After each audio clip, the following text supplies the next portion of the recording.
छुप जाऊंगा और तुम सब बिना जल के मृत्यु को प्राप्त हो जाओगे। नहीं नहीं, आप ऐसा मत कीजिएगा। हम तो सिर्फ यमराज के आदेश का पालन करने आए थे। अगर आप ऐसा चाहते हैं तो हम बिना प्राण लिए ही यहाँ से वापस लौट जाते हैं। जैसे ही दूत वहाँ से वापस गए, शारदा ने दरवाजे पर अनाज रख दिया। अब यमराज ने प्राण लेने के लिए 8 दूतों को भेजा। वो जैसे ही दरवाजे के अंदर प्रवेश करने लगे, अनाज ने कहा,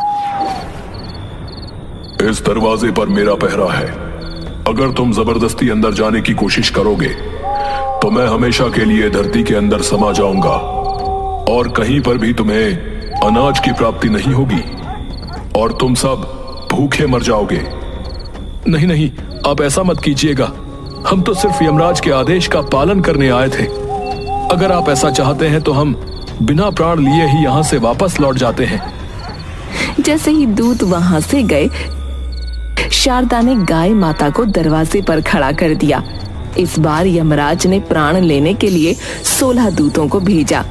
जैसे ही वो अंदर जाने लगे, गौ माता ने कहा, संभल जाओ, इस दरवाजे पर मेरा पहरा है और मेरे होते हुए तुम इस दरवाजे के अंदर नहीं जा सकते हो।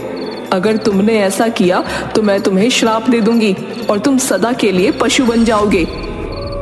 नहीं नहीं, आप ऐसा मत कीजिएगा। हम तो सिर्फ यमराज के आदेश का पालन करने आए थे। अगर आप ऐसा चाहते हैं तो हम बिना प्राण लिए ही यहाँ से वापस लौट जाते हैं।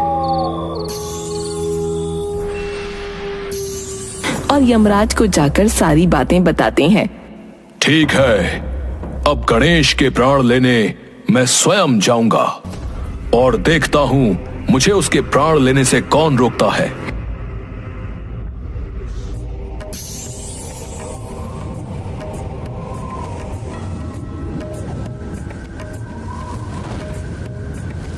यमराज जैसे ही सोमू के दरवाजे के अंदर प्रवेश करते हैं, शारदा यमराज के चरणों पर फूलों की वर्षा करती है और उन्हें नतमस्तक होकर प्रणाम करती है। यमराज का आज तक किसी ने ऐसा स्वागत नहीं किया था। वो बहू के द्वारा किए गए स्वागत से प्रसन्नचित्त हो जाते हैं। सदा सौभाग्यवती रहो पुत्री। क्षमा करें भगवान, परंतु आपका आशीर्वाद सत्य नहीं है। आप मुझे झूठा आशीर्वाद दे रहे हैं। ये तुम क्या कह रही हो? हम यम हैं और हमारे मुख से निकले हुए शब्द सदा सत्य ही होते हैं। महाराज, आप यहाँ मेरे पति के प्राण लेने आए हैं। यदि आप उसके प्राण लेकर जाएंगे तो मैं सौभाग्यवती कैसे रह सकती हूँ? पुत्री, तुम बहुत ही समझदार हो और तुमने ये सब अपने प्राणों की नहीं, अपने पति के प्राणों की रक्षा के लिए किया। मैं तुमसे बहुत प्रसन्न हुआ।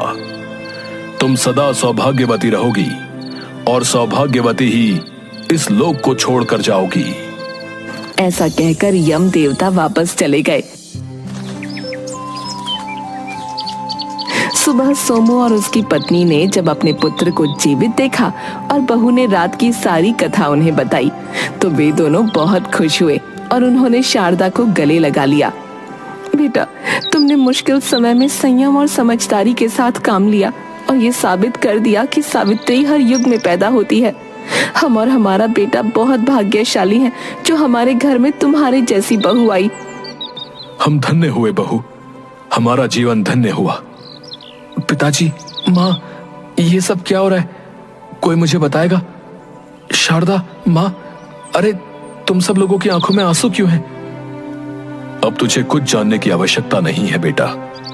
साक्षात देवी स्वरूप कन्या से तुम्हारा विवाह हुआ है। उसके बाद सब लोग आपस में गले मिलते हैं और खुशी से जीवन यापन करते हैं।